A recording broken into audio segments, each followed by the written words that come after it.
un día muy rico en la palabra, en la comunión fraternal, ¿verdad? ¿A qué hora llegamos esta mañana? Yo ya me olvidé, no sé si soy mañana o qué. Ha sido un día largo, pero espero que sea provechoso y que hayamos disfrutado de la exposición bíblica. Y en esta noche vamos a hacer la segunda parte que comenzamos en esta mañana, la segunda parte de Efesios 6:4, y este mensaje se titula Cría a tus hijos en el Señor. Cría a tus hijos en el Señor. Y ser padres, como meditábamos en esta mañana, es una gran responsabilidad hasta tal punto que siempre es un reto increíble. Pero si no se siguen las pautas y guías adecuadas que Dios ha establecido, pasa del reto a la desesperación. Cuando estaba estudiando para este tema me encontré con varios artículos, testimonios y libros. Y me llamó la atención que varios de estos títulos tenían un denominador común. Y voy a leer los títulos porque creo que todos nos vamos a dar cuenta y observar cuál es el denominador común. Uno de ellos se titulaba Guía de supervivencia para padres desesperados. Alguno lo ha comprado, yo creo, ¿eh? Otro, Socorro, tengo un hijo adolescente. Uno más llevaba por título Manual urgente para padres desesperados. Otro incluso decía Niños desobedientes, padres desesperados. ¿Cuál es el denominador común? Desesperación. Y a veces los padres pueden sentirse desesperados, sin esperanza. Y todos estos libros son el reflejo de una sociedad de padres desesperados, desnortados, que no saben en qué dirección ir. La frase que muchos padres tienen en común es, no sé qué hacer. Otros padres afirman, desearía que el niño viniera con el libro de instrucciones, como casi todo en esta vida. Tenemos las instrucciones. Yo no tengo la respuesta, pero la Biblia sí la tiene. Y nos dice cómo hemos de hacer como padres y nos enseña principios generales que deben de regir la educación piadosa de nuestros hijos. Y así vamos a concluir en Efesios 6:4 viendo lo que han de hacer los padres según Dios. Lo que han de hacer los padres según Dios. Fijémonos, leamos de nuevo Efesios 6:4 y dice, vosotros padres no provoquéis a ira a vuestros hijos, lo que no han de hacer los padres. Y ahora viene lo que hemos de hacer, sino criadlos en disciplina y amonestación del Señor. Esta mañana estudiamos la primera parte del versículo 4, lo que los padres no han de hacer, y observamos lo que debíamos de evitar para no exasperar, no provocar a ira a nuestros hijos. Pero ahora nos vamos a centrar en la parte positiva, en lo que hemos de hacer. No solo hemos de despojarnos, sino revestirnos, lo que hemos de hacer en la educación de nuestros hijos. Pero hemos de recordar, esta instrucción va dirigida a padres cristianos. El contexto es claro.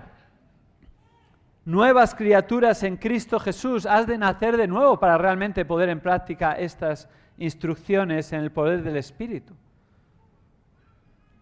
En el control del Espíritu de Dios, sed llenos del Espíritu, Efesios 5:18. No podemos hacerlo en nuestras fuerzas, no podemos hacerlo en nuestra habilidad, ni en nuestra inteligencia, ni en nuestras buenas intenciones, sino en el poder de Dios como nuevas criaturas en Él, buscando honrarle independientemente de los resultados que produzca la crianza de los hijos, porque en muchas ocasiones no vamos a ver resultados, o los resultados que nos gustaría ver. Pero aún así hemos de perseverar confiando en el Señor, orando y continuando en confianza en lo que Él dice en su palabra, en la fortaleza del Espíritu a pesar de nuestra debilidad. Y Él es el que nos va a alentar, y Él es el que nos va a dar la perspectiva adecuada, y Él es el que nos va a instruir y a sostener en esa responsabilidad. ¿Qué hemos de hacer como padres según Dios, según este versículo? En primer lugar, criarlos en la disciplina del Señor. Criarlos en la disciplina del Señor, versículo 4, y vosotros padres no provoquéis a ira a vuestros hijos, sino criadlos en disciplina del Señor. Hay un contraste claro, fijémonos, sí, no.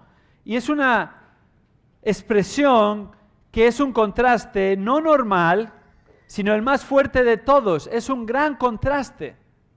Es como estar en esta sala y estar en un extremo y no estar en el medio o alejado, sino estar en el otro extremo. Este es el gran contraste. En lugar de provocarles a ira, hemos de criarlos en la disciplina del Señor.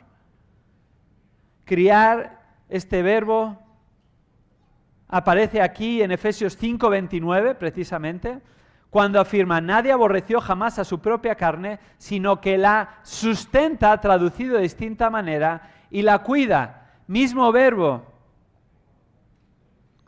Criar y sustentar está tomado del lenguaje de la guardería de la época, es decir, es criar en un doble sentido. Criar en el sentido físico, pero también criar en el sentido intelectual y emocional. Criar en el sentido físico significaba alimentar, nutrir, amamantar al bebé. Eso es criar. Pero esta palabra lleva más allá y no es solo una crianza física, sino es una crianza global, holística, intelectual y emocional. Conlleva educar, instruir, enseñar, formar, dirigir. Por tanto, este término define la crianza de los hijos de forma integral, es un cuidado y educación hacia la madurez en todos los sentidos, no solo en el sentido físico. Entonces, ¿qué han de hacer los padres? Hemos de criar física, intelectual, emocional y espiritualmente en el Señor. La responsabilidad de los padres no es, como hoy en día muchos piensan, hacer sentir bien a sus hijos o desarrollar su autoestima, ni trabajar de día y de noche para darles un futuro mejor, ni la responsabilidad de los padres delante de Dios es hacerles triunfar en la vida, ni exculparles de culpa, evitarles el dolor, ni mucho menos hacerles felices o darles todos los caprichos. Esto, tristemente, en muchas ocasiones es lo que los padres piensan que tienen que hacer con los hijos. Incluso nosotros podemos ser mal influenciados. Esa no es la responsabilidad, ni lo que Dios nos llama a hacer. Ese no es el mandato, sino que la responsabilidad a los padres es simple: criarles, sustentarles en sus necesidades básicas para su crecimiento y madurez espiritual. Pero no solo eso, sino criarles en su madurez intelectual, moral, emocional y espiritual, apuntándoles a Cristo, instruyéndoles con los principios de la palabra que les guiarán en su vida. Esa es nuestra responsabilidad. ¿Qué conlleva entonces criarles en el Señor? Es la amante instrucción y cuidado solícito del niño. La amante instrucción y cuidado solícito del niño de una manera integral. Ahora, ¿cuál es la necesidad del niño? Bueno, la necesidad del niño, que es nuestra responsabilidad, es una crianza física con lo básico y necesario. Comida, un techo donde vivir, ropa que llevar y una educación que darle que empieza en el hogar, más allá de las instituciones a las que les puedas mandar o enviar. Y todos podemos cumplir eso y debemos de cumplirlo, solo que en distintos grados y capacidades según el Señor da oportunidad o según el Señor bendice. Pero la responsabilidad de los padres no es comprarles la ropa de la marca más cara de la tienda, no es comprarles el móvil último modelo, ni darles los caprichos que ellos creen que merecen o necesitan. Esa no es la responsabilidad delante de Dios. Igualmente, la responsabilidad es sustentarles y criarles en el plano intelectual, emocional, espiritual. ¿Cómo vamos a hacer esto? Por medio de las Escrituras, exponiéndoles a la palabra, congregándonos en una iglesia bíblica en la que son enseñados y somos apoyados en esa instrucción, acompañándoles en esta vida y aprovechando cada ocasión para enseñarles. Los padres han de tomar la iniciativa y responsabilidad, porque si no, como afirma Proverbios 29:15, dice: la vara y la reprensión dan sabiduría, pero el niño consentido avergüenza a su madre. Muéstrame un niño que avergüenza a sus padres y te mostraré un niño consentido. Eso es lo que dice este versículo. No es el único niño que pueda avergonzar, pero es el que característicamente va a avergonzar. Ahora, ¿cuál es el kit de la cuestión en la crianza de los hijos? Hemos de comenzar por lo que no es prioritario. No es prioritario que los padres tengan control sobre la conducta de sus hijos. Como hemos visto, es más, suele ser contraproducente y esto es lo que lleva a exasperarles. Tampoco es prioritario producir un niño con buen comportamiento. Eso no es prioritario. Eso lo puede hacer cualquier padre sin el Señor. Y es más, muchas veces ese aparente buen comportamiento externo en un supuesto creyente que no es regenerado verdaderamente, lo único que va a producir es una fachada externa que se ve bien, pero internamente necesita el cambio y se va a manifestar antes o después si el Señor no le salva. Ni mucho menos es prioritario en la crianza ser aceptado en la sociedad por su forma de ser, ni tener hijos amables y respetuosos, ni siquiera obedientes es la prioridad en la crianza de los hijos. No es proveerles una carrera educativa para que sean personas de provecho, ni mucho menos que los padres se sientan orgullosos de sus hijos. Eso no es la crianza bíblica. Nada de esto es el kit de la cuestión según la Biblia. Sí, no hay nada de malo probablemente en nada de esto, pero si se queda en eso, entonces vamos a educar pequeños hipócritas que hagan todo lo correcto ante los ojos de la sociedad, pero habremos fallado en lo esencial. ¿Qué es el kit de la cuestión entonces en la crianza de los hijos? El corazón del niño. El corazón del niño. En la crianza del niño hemos de apuntar a su corazón. Y recordemos, la crianza engloba sus necesidades físicas, pero no solo las físicas, sino intelectual, emocional, espiritual. Hemos de apuntar al corazón. Como dice John MacArthur, y cito, la verdadera clave para el reto de criar correctamente a nuestros hijos es crear un medio de crianza y de amante instrucción en el que sus corazones lleguen a ser terreno fértil para la verdad de Dios. Es el corazón del niño lo que los padres han de nutrir. Así es. La Biblia enseña una y otra vez que lo que importa es el corazón, no la conducta externa. Y así hemos de apuntar a la crianza, a la nutrición del corazón, y así las acciones no serán meramente externas, ni forzadas, ni morales, sino verdaderas, genuinas, para agradar a Dios. Proverbios 4:23 dice, con toda diligencia guarda tu corazón, porque de él brotan los manantiales de la vida. Lucas 6:45 afirma, el hombre bueno del buen tesoro de su corazón saca lo que es bueno, y el hombre malo del mal tesoro de su corazón saca lo que es malo, porque de la abundancia del corazón habla la boca. Marcos 7, versículos 21 y 23, Jesús deja claro lo que importa ante las preguntas censuradoras de los hipócritas religiosos. Y dice, porque de adentro del corazón de los hombres salen los malos pensamientos, fornicaciones, robos, homicidios, adulterios, avaricias, maldades, engaños, sensualidad, envidia, calumnia, orgullo, insensatez. Todas estas maldades de adentro salen y contaminan al hombre. Pero en cambio en esta sociedad no se entiende eso. Se queda en la superficialidad y se trata de poner remedios inútiles. No se apunta al corazón porque no se entiende que el corazón es depravado, pecaminoso. Y entonces, partiendo de una mala antropología, se dan soluciones equivocadas a los problemas del hombre.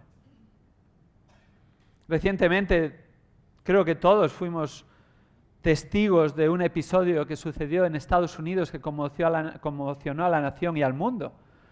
Cuando un exalumno de una escuela entró en esta escuela y mató a todos los que pudo, niños, profesores, y el debate surgió, el debate que de vez en cuando surge y que seguirá surgiendo. Para que no haya más episodios atroces como este, hay que erradicar las armas. Bueno, los hombres, antes de que hubiese armas de fuego, ya asesinaban. Y seguirían haciéndolo con cualquier otra arma, y si no, con sus propias manos.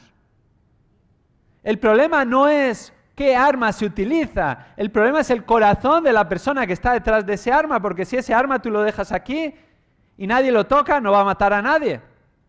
Y el arma se puede utilizar para bien, para defender a alguien por las autoridades o el ejército en su justo uso, o se puede utilizar para mal. El problema no está en el medio, está en la persona, y en la persona en su corazón. Y no pensemos que nosotros somos diferentes, en un cierto halo de autoestima, autojusticia. Porque si no fuera por Cristo, nosotros podríamos estar haciendo ese tipo de cosas horrendas o peores. La depravación del hombre no quiere decir que el hombre es todo lo malo que puede llegar a ser o que lo demuestra, sino que está corrompido completamente su corazón pecaminoso. Y esto se va a manifestar de distintas maneras. Hemos de apuntar al corazón del hombre, como padres, al corazón de los niños. Al corazón de los niños. Ted Tripp, conocido experto y estudioso de la palabra, y también tiene varios libros sobre la educación de los niños, algunos están ahí en las mesas de la literatura, según eché un vistazo hoy, afirma en su libro Cómo pastorear el corazón de tu hijo, un libro altamente recomendable. Nosotros no solo lo hemos leído, sino que lo utilizamos en consejería con padres, en la instrucción de los padres. Dice lo siguiente: un cambio de conducta que no produce un cambio de corazón no es recomendable, es condenable. Así es. ¿Qué dicen los versículos paradigmáticos en la educación de los hijos según Dios en Deuteronomio 6, versículos 6 y 7? Y muchas veces nos quedamos con la segunda parte, nos quedamos con la enseñanza a los hijos en cada circunstancia de la vida. Ese es el medio, esa es la forma, y es cierto, tenemos que hacerlo, pero fijémonos que dice Deuteronomio 6, empezando el versículo 6, y estas palabras que yo te mando hoy estarán sobre tu corazón, y diligentemente las enseñarás a tus hijos y hablarás de ellas cuando te sientes en tu casa, cuando andes en el camino, cuando te acuestes, cuando te levantes. ¿Dónde está el kit de la cuestión? Primero, estas palabras que Dios manda tienen que estar en el corazón de los padres. Y entonces, cuando están en el corazón de los padres, hemos de apuntar al corazón de los hijos y enseñarles y hablarles en cada oportunidad que tenemos, apuntando al corazón.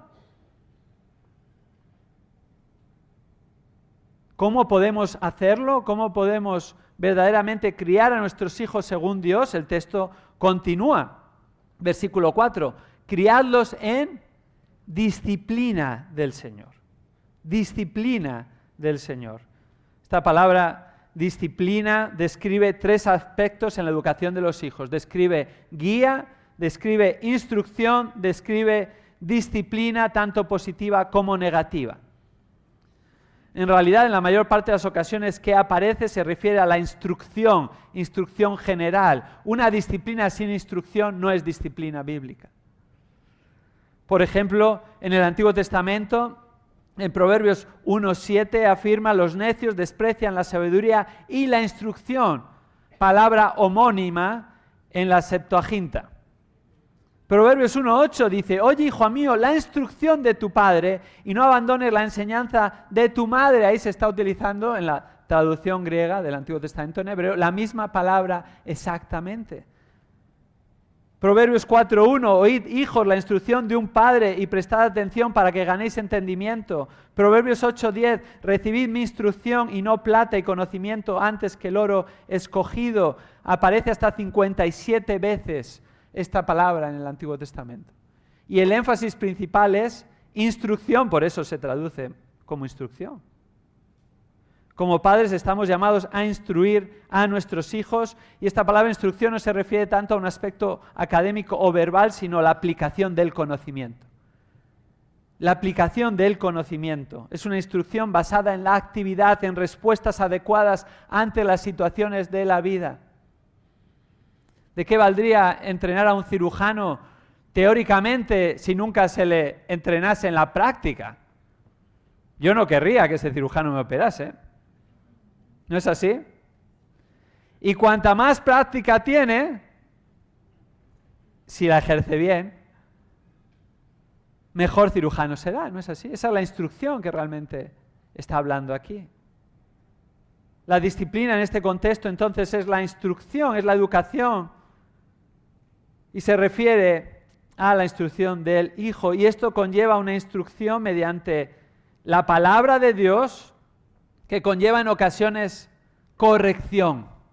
Corrección, eso es parte de la instrucción, y en ocasiones corrección física, eso es parte de la instrucción, pero ese no es el corazón de la instrucción, ni es el corazón de la disciplina, es un medio para instruir, es un medio que acompaña la instrucción. Susana Wesley, madre de Juan y Carlos Wesley, hombres que Dios usó, esta madre, Susana Wesley, crió a 17 hijos. 17 hijos. Alguno está animado ya no tiene tantos hijos, ¿verdad? Y dijo lo siguiente, y cito: el padre que se esfuerza en someter la voluntad egoísta de su hijo, labora al lado de Dios en la renovación y salvación de un alma. El padre que trata con indulgencia a sus hijos hace el trabajo del diablo y convierte la religión en algo impracticable y la salvación en algo inalcanzable, haciendo todo lo que está en su mano para condenar a su hijo en alma y cuerpo. Si tú no ejerces la instrucción como parte de la disciplina, y como parte de la disciplina la corrección, que también lleva castigo físico, entonces no estás siguiendo la instrucción de Dios de criarlos en la disciplina del Señor. Y le estás haciendo un flaco favor a tus hijos.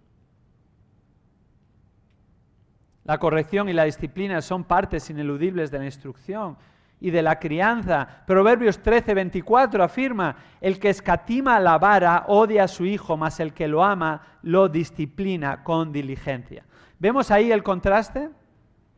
Cómo la disciplina conlleva también reprensión y reprensión física, castigo. Proverbios 22:6 lo corrobora: enseña al niño el camino en que debe de andar, y aun cuando sea viejo no se apartará de él. Entonces, si la instrucción es tan clara, es meridianamente clara, ¿por qué hay esa falta de interés o incluso rechazo hacia la disciplina bíblica? Bueno, yo propongo que es por varias razones. En primer lugar, es porque es una reacción hacia el mal uso de la disciplina.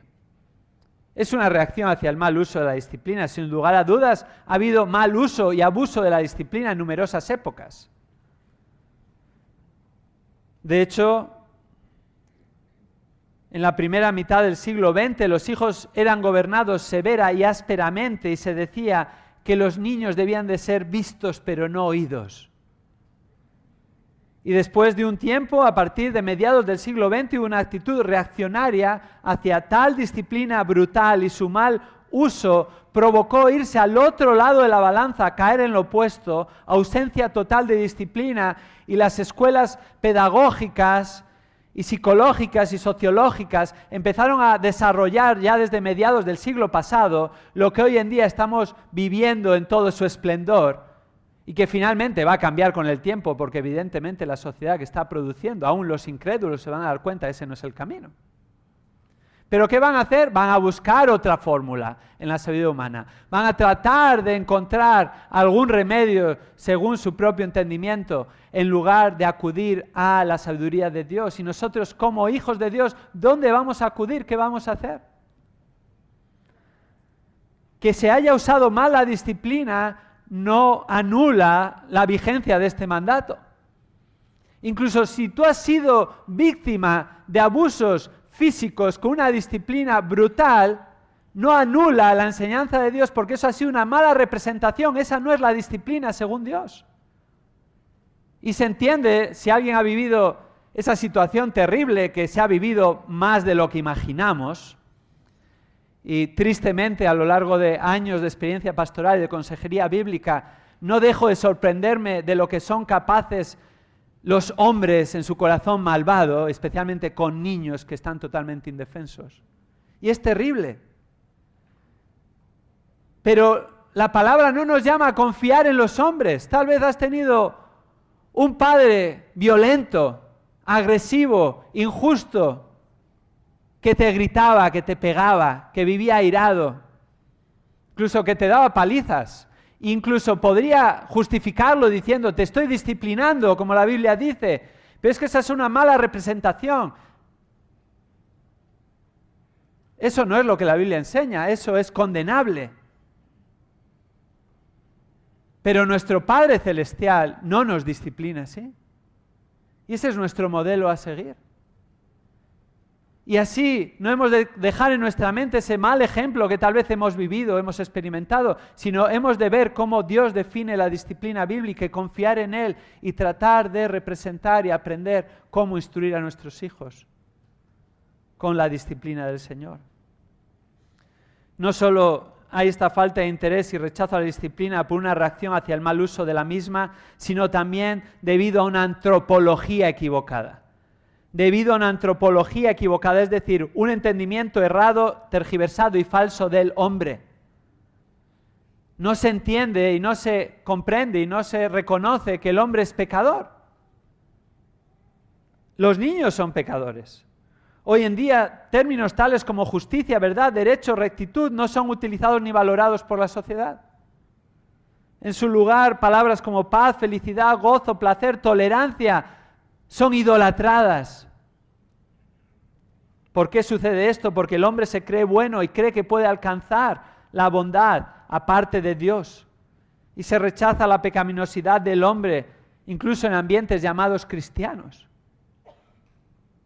Se afirma que la naturaleza es esencialmente buena o por lo menos no tan mala, y por lo tanto lo que el niño requiere es extraer lo mejor de él, alentar su personalidad, dejar que se desarrolle según él crea conveniente. Y en base a esta antropología equivocada se han desarrollado metodologías pedagógicas que no solo se utilizan en el mundo secular, sino que se infiltran en la iglesia. La Biblia dice, por el contrario, que el niño necesita disciplina para que su corazón cambie, una disciplina adecuada, razonable, proporcionada, nunca dañando ni maltratando al niño. Entonces, ¿cómo se ve este tipo de disciplina? Bueno, veamos algunas características de la disciplina bíblica. En primer lugar, la disciplina bíblica no es violenta, sino amorosa. La disciplina bíblica no es violenta, sino amorosa. Primeramente, hay que dejar claro que la Biblia nunca legitima la violencia con los niños. Nunca. En ningún caso la disciplina de la que habla la Biblia tiene que ver con ningún tipo de abuso físico. Un padre o madre que deja moratones o daños a sus hijos no les está disciplinando según la Biblia, sino que les está agrediendo físicamente. Esta clase de abuso es repugnante y condenable, tanto moral como legalmente, pero sobre todo delante de Dios. La disciplina bíblica, por el contrario, se aplica en un contexto de corrección amorosa. Corrección amorosa. Nunca llegando a hacer verdadero daño al niño. En segundo lugar, la disciplina bíblica no solo no es violenta, sino amorosa, sino que además no es reaccionaria, sino serena. No es reaccionaria, sino serena. Si la disciplina es causa de una reacción a una mala actitud, es errónea. Estamos equivocados cada vez que nuestra actitud es determinada por otra errónea. Esto es como encender un fuego al lado de dinamita. No haber encendido el fuego, no, es que no tiene que estar la dinamita ni la mecha ahí. Cuando esto sucede, el padre o la madre reacciona sin control, y cuando no ejerce el control, la templanza, que es fruto del Espíritu, entonces esa disciplina no es bíblica. La templanza capacita a una persona a mirar la situación objetivamente, no tomar el mal recibido en su contra para responder al respecto, sino que delante de Dios, la instrucción bíblica, la situación, tratar de instruir al hijo y, si es necesario, disciplinarle acordemente. Por eso, en tantas ocasiones, no deberíamos disciplinar a nuestros hijos inmediatamente en el fragor del momento, porque es difícil tener ese tipo de templanza inmediatamente. Tal vez necesitas pensar 1 minuto, o 2, o 3, y sosegarte. No, contar hasta 20 no llega a veces. Y entonces pensar, ¿cuál es el propósito? Quiero realmente, serenamente, instruir a mi hijo. En tercer lugar, no es caprichosa, sino coherente. No es caprichosa, sino coherente. Cuando un padre disciplina de forma caprichosa, las acciones no pueden ser predichas. Son volubles, inciertas. Los niños no saben qué esperar, están temor de cualquier cosa que pase. Les pueden disciplinar o puede caerse el techo encima de sus cabezas y no les van a disciplinar. Y entonces van a vivir en un despiporre continuo. Los padres que un día son una balsa de aceite y otros se tiran de los pelos solo hacen que desconcertar a sus hijos y usan la disciplina de manera caprichosa. Esto no solo hace referencia a la disciplina, sino a la conducta de los padres. No les dices una cosa y haces otra. Sin capacidad moral ni coherencia para corregir a tus hijos.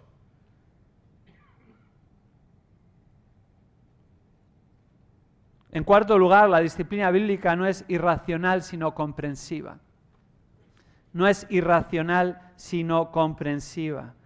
La disciplina debe ir acompañada del razonamiento adecuado, que sea comprensivo a la edad del niño y puedan aprender de la situación.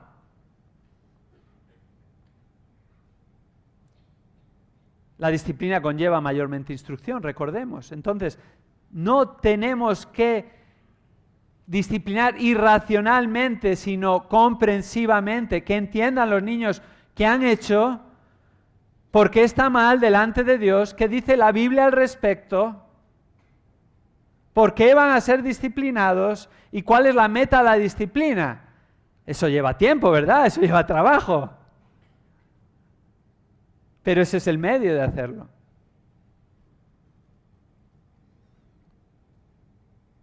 Cuando nos volvemos irrazonables, la disciplina no es un medio de instrucción, sino es una manera de satisfacer tu propio enfado y es pecaminosa.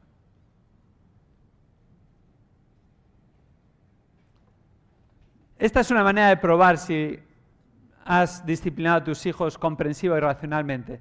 Pregunta a tu hijo después de la disciplina, a lo mejor no al segundo siguiente, porque va a estar todavía llorando en un drama, aunque le hayas dado una palmadita. Pero pregúntale tal vez un poquito después y dile, ¿sabes por qué papá te ha disciplinado? Es más, yo solía hacerlo antes de disciplinarle. Te voy a disciplinar, has hecho esto, te voy a disciplinar por esto, y este es el castigo. Una palmadita o 2 o 3, depende de lo que habían hecho, y tratar de ser coherentes de acuerdo al mal infringido. ¿Lo has entendido? ¡Oh, el alboroto allí! ¡Oh, ni me escuchaban! Bueno, no te voy a disciplinar hasta que me escuches y sepas por qué te voy a disciplinar. Y había que esperar allí hasta que se calmara, le he dado un abrazo, mira, papá te va a disciplinar porque te quiere, a ver, te lo voy a explicar otra vez. ¿Sabes por qué te voy a disciplinar? Por esto. Y llegado el momento, ¿lo entiendes? Sí. ¿Crees que merece la disciplina? Luego los niños aprenden rápido. Luego mis hijas con los años me han dicho, como sabía que si decía que sí, tal vez no me ibas a dar la disciplina, entonces decía que sí, pero entonces me disciplinabas. Claro, porque lo merecías, ¿no? Sí, sí. Porque en ese proceso es una oportunidad para mostrarles gracia, ¿verdad? Bueno, ¿te has arrepentido? Muy bien, te voy a extender gracia, no te voy a dar la disciplina, porque Dios en Cristo Jesús nos extiende gracia. No merecemos ser perdonados del castigo de nuestro pecado, y tú no mereces ser perdonada del castigo de tu pecado, pero mira, en Cristo tenemos perdón, te voy a extender gracia. Pero los niños tergiversan esa gracia, ¿verdad? Igual que los adultos. Y tenemos que seguir extendiendo gracia, pero ¿qué haremos para que la gracia sobreabunde? De ninguna manera. En quinto lugar, la disciplina no es severa, sino proporcionada. La disciplina no es severa, sino proporcionada. El castigo ha de ser conforme al hecho. Y la instrucción ha de ser conforme al hecho. A veces le damos una importancia a algunas tonterías y puedes estar ahí media hora dándole la monserga al niño por una tontería y luego sucede algo terrible y ni le dices nada. ¿Nos damos cuenta lo desproporcionado que es esto? Hemos de ser cuidadosos de no administrar el máximo castigo para cualquier ofensa, sino reservarlo para las mayores ofensas. Esto conlleva sentarse, pensar, hablar entre el marido y la mujer, definir los castigos apropiados para las situaciones cotidianas de desobediencia, que todos lo sepan, tanto el padre como la madre, y hagan lo mismo, esté el padre o esté la madre, de acuerdo a las situaciones cotidianas. Los niños entonces sabrán lo que va a suceder y van a tener un marco de confianza. Lo que se diría en el aspecto legal, seguridad jurídica. Nos gusta la seguridad jurídica, ¿no? Si tú vas un día por la calle y vas a 100 kilómetros por hora y te multan, bien multado estás, ¿verdad? Si el límite es 50. Pero si otro día vas a 30 por esa misma calle, el límite es 50 y te para la policía y te multa, tú dirás, ¿pero qué pasó? Entonces da igual que vaya a 100 o a 30, así que voy a hacer lo que me dé la gana porque aquí no hay ningún tipo de seguridad jurídica. Eso da inseguridad a los niños. Da inseguridad. Al contrario, la coherencia explicada y aplicada aún en imperfección, pero en hábito, da seguridad a los niños. Saben lo que hay. Y llegará un momento donde le dirás, ¿mereces disciplina? Sí. ¿Cuántas disciplinas? Ya lo van a saber. Los niños son muy listos. Mucho más de lo que pensamos. Ahora, esta disciplina no se ha de realizar en público, ya que es un asunto que se tiene que resolver en el contexto privado, familiar, para la instrucción del niño, nunca para avergonzarle ni humillarle. Igualmente, la instrucción no ha de hacerse en público,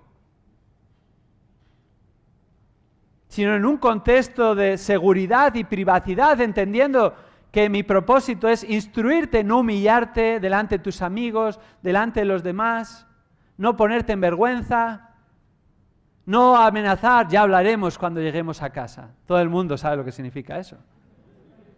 No estás hablando en un código Morse que nadie ha descifrado aún. Porque amamos a nuestros hijos y no buscamos avergonzarles, como no nos gustaría que nos avergonzaran a nosotros, ¿verdad? Pero cuando estamos en el lugar adecuado, entonces vamos a hablar del asunto y vamos a instruir y, si es necesario, también disciplina y corrección física.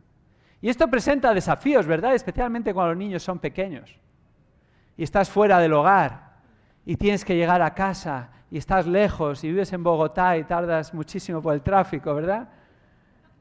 Claro, ¿qué hago? Bueno, tienes que confiar en el Señor y esperar. Llegar a casa, recordar y no te dé la pereza, sino hacer seguimiento al asunto. Finalmente, la disciplina no es impersonal, sino adecuada. No es impersonal, sino adecuada. La disciplina ha de adecuarse tanto a la edad como al carácter del niño. Recordemos, la disciplina es tan solo un medio, no un fin en sí mismo. Cada niño necesita un tipo de disciplina y una manera de administrarla que cumpla su objetivo, la instrucción. Algunos niños responden mejor a un tipo de disciplina que otros. Si pensamos que todos han de ser cortados por el mismo rasero, entonces nos estamos equivocando. Sería un error no tener en cuenta la edad del niño a la hora de disciplinarle y la sensibilidad del niño a la hora de la disciplina. Hay niños que aparentemente no les repercute la disciplina. Y son duros.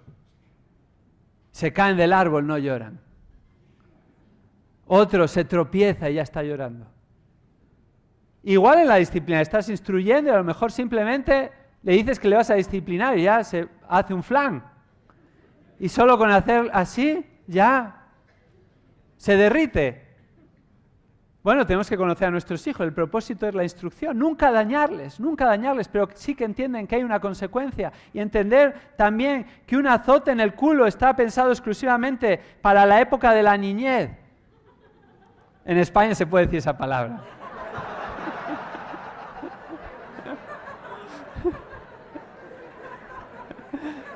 Ya he visto que alguno ha contenido la respiración.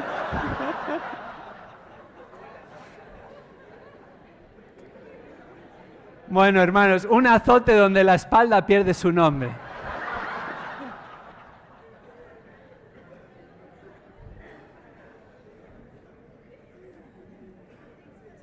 Entonces, un azote en este lugar del cuerpo está pensado exclusivamente para la época de la niñez, ya que siempre que se utiliza la disciplina con connotación física y corporal en la Biblia, va unida a la palabra niño, siempre. Niño es los primeros años de la vida. No se sabe exactamente la edad en la que el niño deja de ser niño, pero una buena orientación es la idea judía de cuando un niño pasaba a ser considerado adulto y era aproximadamente en torno a los 12 años de edad.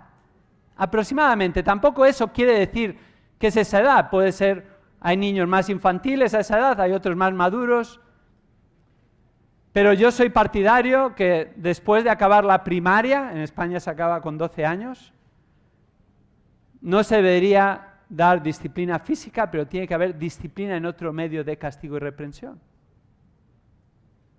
Tiene que continuar, pero cuando el niño deja de ser niño, el castigo tiene que ser ejecutado de otra manera en esta nueva etapa de la vida del hijo, y cuando los hijos ya incluso dejan de ser adolescentes, pero siguen viviendo en el hogar, hay que tratarles como personas adultas, pero bajo una regla y norma y conducta. Pero lo normal no es que los hijos se queden en el hogar hasta los 40 años.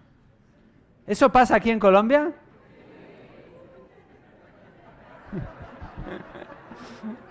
No solo pasa en España, ¿verdad?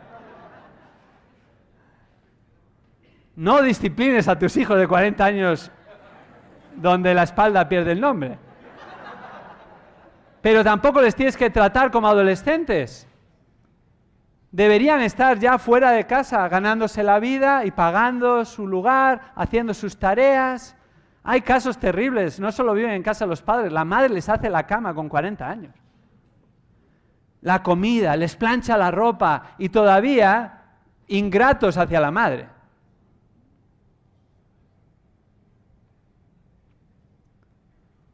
Los hijos, según crecen y según se les ha aplicado la disciplina adecuadamente, va a dar lugar a mayor diálogo y menos disciplina. Mayor diálogo y menos disciplina, seguirán necesitando la instrucción, pero van a necesitar la corrección verbal. Y cuando ha habido una relación de instrucción y de confianza amorosa, los niños lo van a identificar. Lo que va a quedar es una relación que va a perdurar en el tiempo y esa instrucción va a tomar otra forma de igual a igual, de adulto a adulto, y van a buscar el consejo de los padres. No necesariamente van a tener que seguirlo, hemos de entenderlo como padres, pero van a ser oportunidades de enseñarles. Y la meta es instruirles para que ellos lleguen a la edad en la que pueden tomar y deben tomar sus propias decisiones, conforme a la voluntad de Dios. Lloyd Jones resume este concepto de disciplina bíblica de esta manera, y cito: una disciplina cristiana equilibrada nunca será mecánica, siempre es algo viviente, personal, siempre implicará entendimiento y sobre todas las cosas será en gran manera inteligente. Esta clase de disciplina sabe lo que está haciendo, nunca se hace culpable de excesos, siempre está en el control de sí misma, lejos de ser una especie de catarata cuyo torrente salta de forma incontrolada y violenta. En el corazón y centro de la disciplina siempre existe ese elemento de comprensión, instrucción y corrección. Esta es la disciplina según Dios. Proverbios 22:15 dice, la necedad está ligada al corazón del niño, la vara de la disciplina la alejará de él. Conllevando instrucción, además de castigo físico cuando es necesario. La disciplina siempre conlleva instrucción y en ocasiones conlleva corrección. Y en algunas de esas ocasiones que conlleva corrección física también. Y especialmente cuanto menor edad y menor la comprensión, más es necesaria la corrección física. Pues no puedes tener un diálogo con un niño de 1 año, ¿verdad? ¿Qué han de hacer los padres en la educación de sus hijos? En primer lugar, criar a sus hijos en la disciplina del Señor. Se podría hablar mucho más de este tema y hay literatura disponible, aprovechar la ocasión para profundizar en el tema, pero creo que eso es suficiente. En segundo lugar, versículo 4, también criarlos en la amonestación del Señor, criarlos en la amonestación del Señor. Fijémonos, el versículo 4 concluye, criadlos en amonestación del Señor. Esta palabra puede significar amonestación, también advertencia, admonición. Se refiere a la acción formativa por medio de la palabra hablada, ya sea enseñanza, advertencia o aliento. Amonestar significa hablar sobre el asunto en cuestión, escuchar la opinión del hijo, instruirle porque tenemos el conocimiento del mismo desde una perspectiva bíblica. Esa es la amonestación. No es así porque lo digo yo. Eso no es amonestación bíblica, sino que es así porque lo dice la Biblia y lo dice Dios en este lugar y de esta manera y así se aplica en nuestra vida. Por eso necesitamos estar instruidos en la palabra de Dios para poder instruir a nuestros hijos, amonestarles en el Señor. Pero si los padres no conocen lo que Dios habla en la Biblia, ¿cómo va a amonestar a sus hijos en el Señor?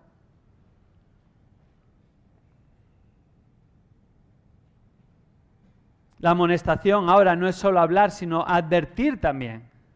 La amonestación conlleva el énfasis de una advertencia intensa.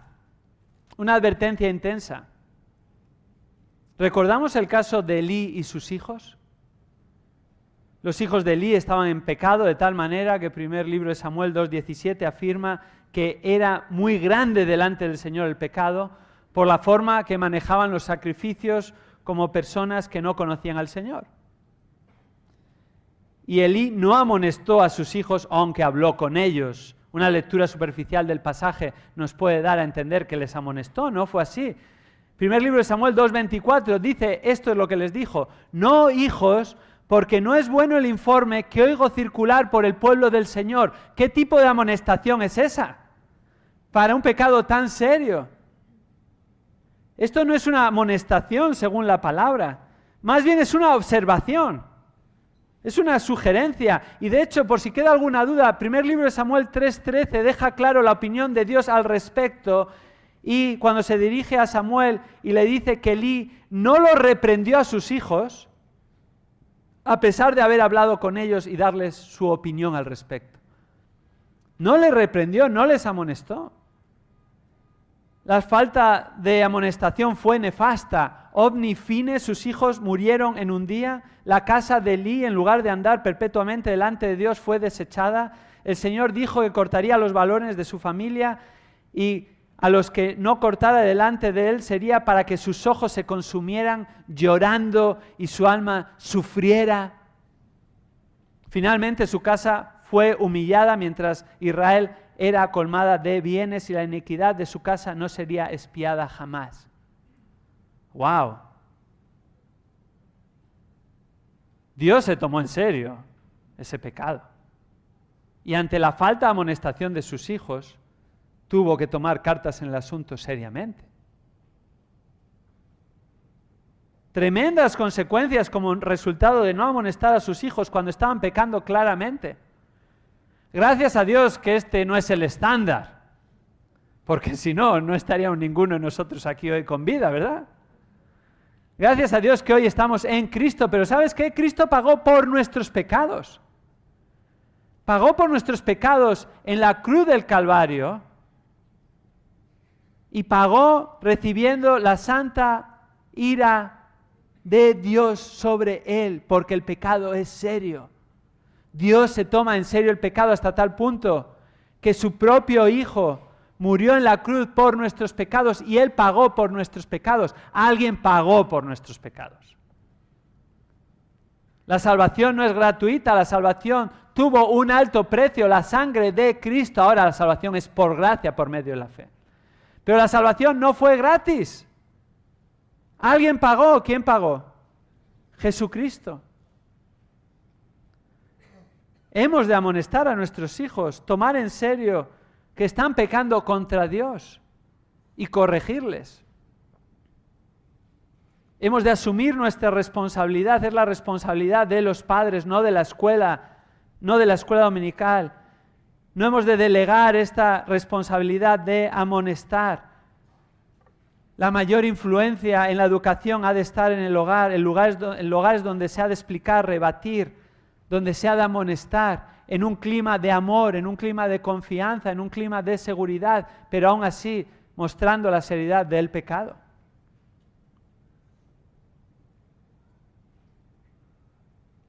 Los padres somos los responsables de la educación de nuestros hijos, no la televisión.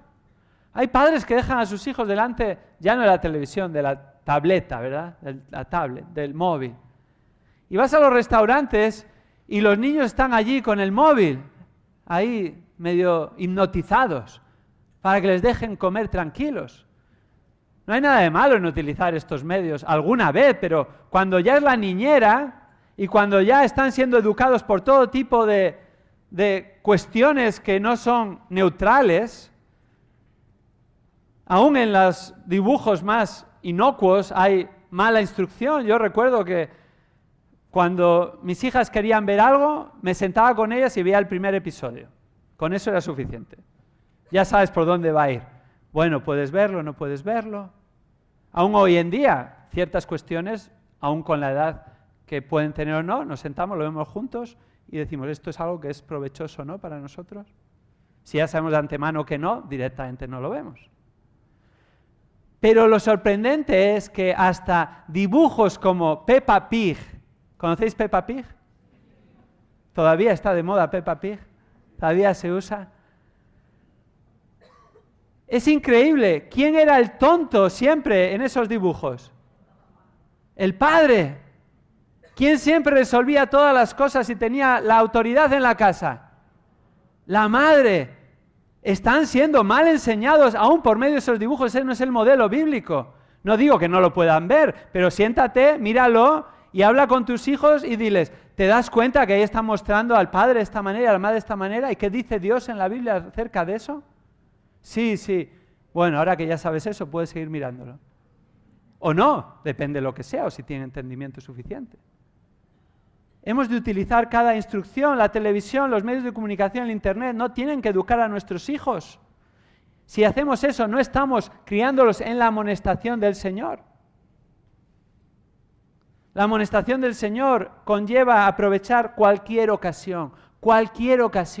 Eso conlleva tiempo, involucrado, saber lo que nuestros hijos están escuchando, leyendo, viendo, no para un excesivo control, sino para tener oportunidades al respecto, instruirles.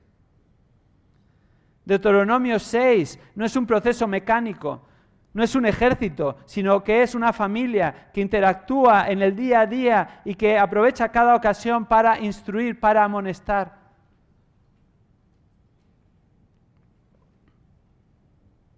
Estate tan involucrado como puedas en la vida de tus hijos, con este propósito.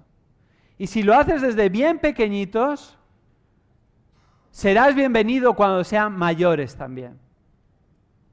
Claro, en su justa medida, tenemos que entenderlo. Pero si no estás involucrado en la vida de tus hijos desde bien pequeñitos y continuamente y progresivamente, de repente no quieras involucrarte cuando tienen 16 años.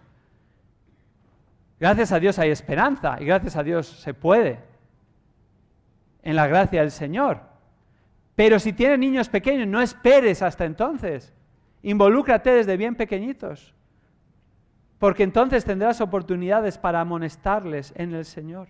La amonestación además no solo involucra aprovechar cualquier ocasión, sino la amonestación ha de hacerse mediante el ejemplo y el diálogo. El ejemplo es el arma más eficaz en la enseñanza de los hijos.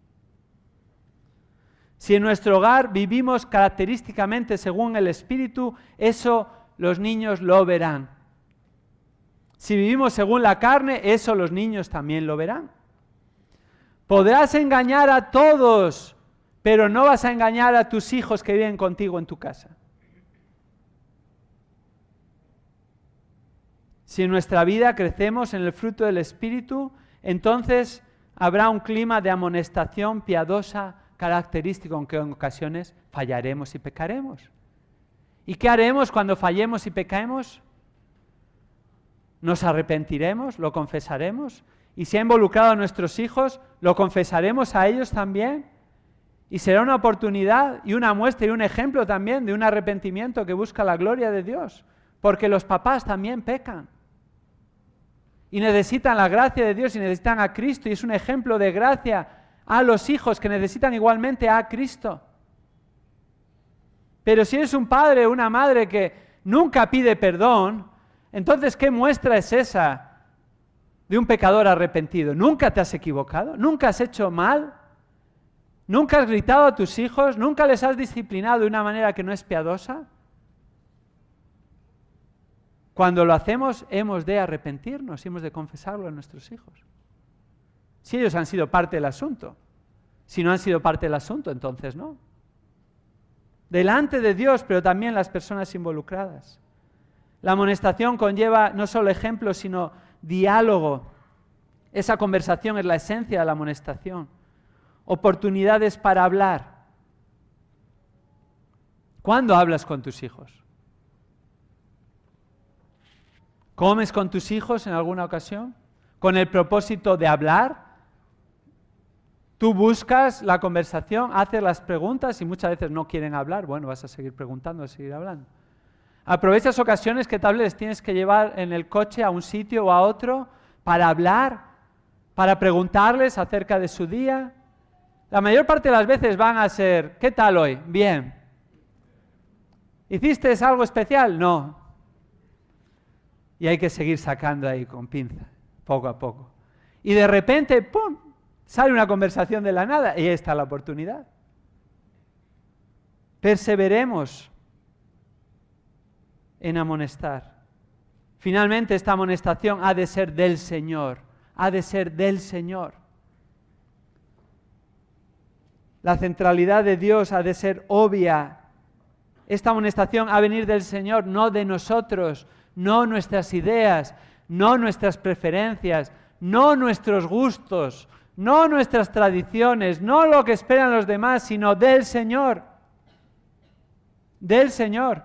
Y hay que dejar claro en el hogar, esta es mi preferencia y vamos a hacerlo así porque es mi preferencia y creo que es lo mejor. Y esto es del Señor y esto no es negociable. Pero hay un principio que es bueno para todos, en general, para los maridos con sus esposas y para los padres y las madres con sus hijos. Y es, si es tu preferencia y tienes oportunidad de dar preferencia al otro, ejerce dar preferencia al otro. Siempre que no sea pecado y siempre que no comprometa tu responsabilidad dentro del hogar y creas que es lo mejor en esa situación. ¿Dónde vamos a comer? Bueno, pues si quedas con tus hijos, vas a ir a comer a un sitio que a tus hijos les guste, ¿no es así? O vamos siempre a comer donde el padre quiere. Está al extremo de que los hijos siempre gobiernan o está al lado del padre o la madre que siempre hace lo que quiere y todos los demás tienen que seguirle.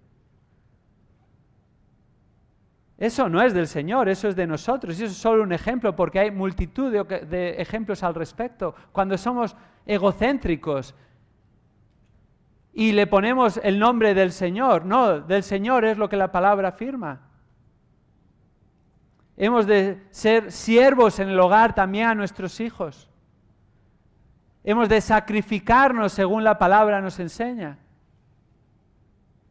y hemos de aprovechar cada ocasión para ejercitar esta amonestación del Señor. Y todo esto en mucha debilidad y en mucha incapacidad y en mucha dependencia y en mucha oración, suplicando que el Señor obre y que el Señor intervenga y que el Señor salve esos corazones. Esa es la oración de los padres. Pero tenemos una responsabilidad. Y esa responsabilidad no es salvar a nuestros hijos. Nosotros no podemos salvar a nuestros hijos. Nuestra responsabilidad es criarlos en la disciplina e instrucción o amonestación del Señor. A eso hemos de dedicarnos, con la ayuda del Señor. Las cosas han cambiado mucho en las últimas décadas, al menos en España, con respecto a los niños. Y un solo dato ilustra bien la situación.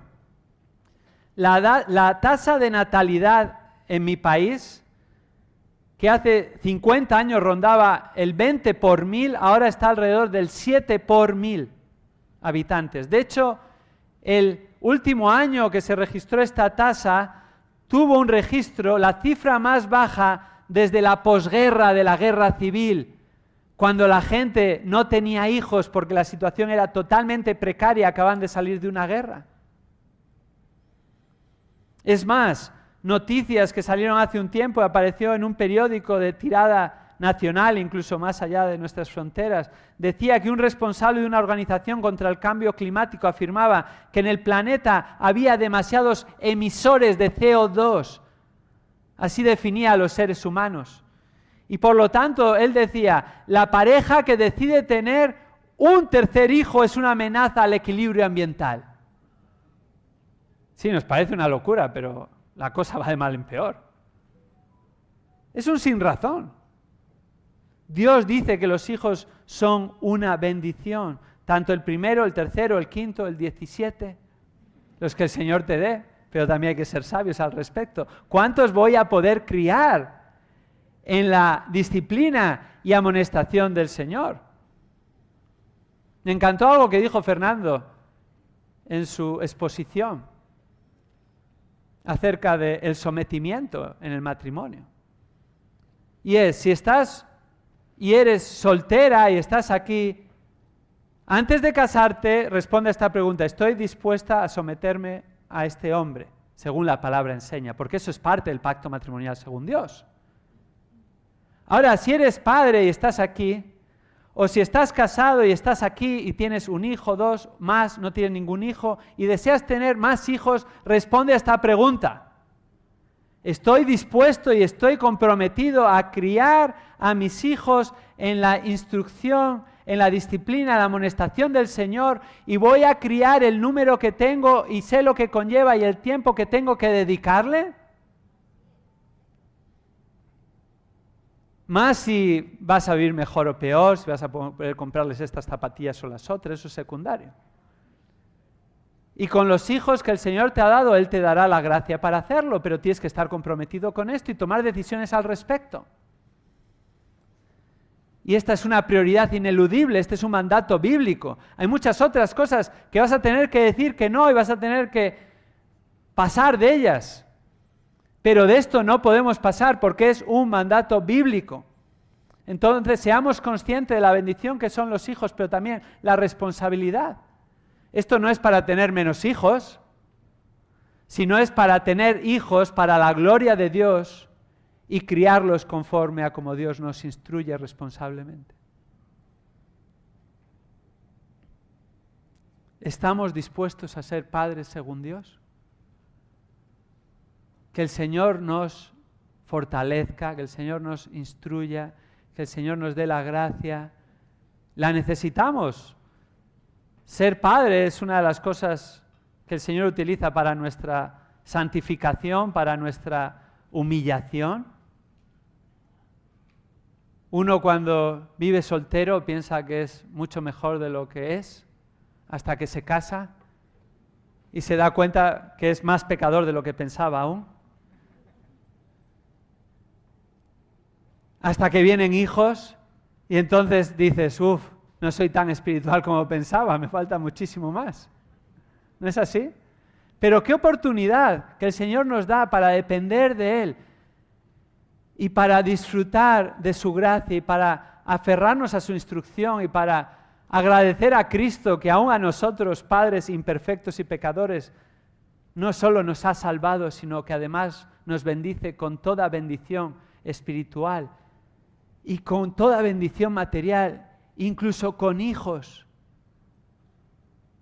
Qué gracia el Señor hacia nosotros. Que eduquemos hijos para la gloria de Dios. Oremos. Señor, gracias por tu instrucción, gracias porque es clara, directa. Señor, pero necesitamos tu fortaleza, necesitamos tu Espíritu obrando en nuestra vida para traer convicción y también capacitarnos para obedecer, Señor. Sabemos que es tu obra de principio a fin. Señor, cambia, sigue transformando nuestras vidas en semejanza a Cristo. Gracias por la esposa que nos has dado, aquellos que estamos casados, el esposo. Somos dos pecadores unidos, pero por tu gracia, Señor, conformados más y más a la imagen de Cristo. Ayúdanos a que nuestros matrimonios reflejen a Cristo. Señor, gracias por los hijos que nos das y gracias también por los desafíos que traes, que nos humillan y nos hacen más y más dependientes de ti. Gracias porque podemos descansar y confiar en ti. Tú eres un Padre bueno, amoroso, paciente con nosotros. Señor, oramos por la salvación de nuestros hijos, aquellos que no son salvos. Señor, oramos que podamos instruirles para tu gloria. Oramos que, Señor, tú nos uses como medios de gracia en el hogar. Y, Señor, gracias también por la Iglesia. Gracias porque es un ámbito en el que podemos también educar a nuestros hijos, apoyados por otros, animados por otros, orando unos por otros. Gracias, Señor, por esta conferencia. Gracias por tu instrucción de la palabra, Señor. Oramos que produzca mucho fruto para tu gloria y que salgamos animados y al menos haya una o dos áreas en las que tú nos permites empezar y proseguir creciendo desde hoy mismo, Señor. Esto oramos en nombre de Jesús. Amén.